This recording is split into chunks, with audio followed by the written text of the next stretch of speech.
Sama menjejak mimpi sama-sama.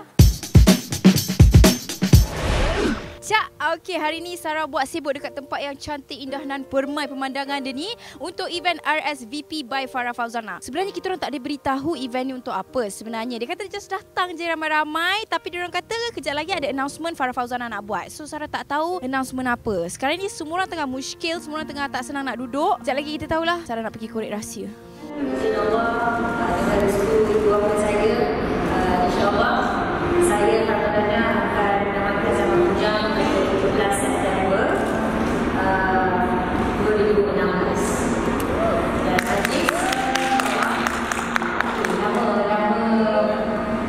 nama pasangan saya insyaAllah Hafiz, seorang businessman biasa, bukan daripada kalangan industri sekalipun, bukan dari industri saya tidak berusia 30-an.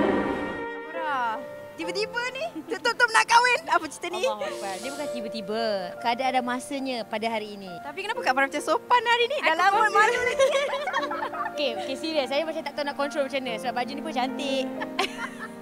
To be honest, saya sebenarnya malu untuk berkongsikan secara keadaan ini. In fact, walaupun secara santai macam ni pun saya segan. Tapi bila fikir benda yang baik, kita jangan sorok, jangan simpan. Kita perlukan kongsikan bersama-sama supaya dipermudahkan. Okay, satu tips kat orang luar sana, macam mana nak sorokkan percintaan bertahun-tahun?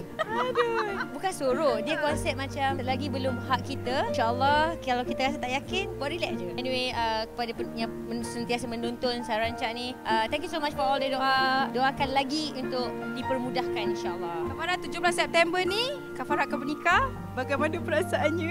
Saya excited ni. Saya takut saya tak ada perasaan. Sebab sekarang ni pun tadi nervous. Tak tahu macam mana nanti. Lagi teruk agaknya.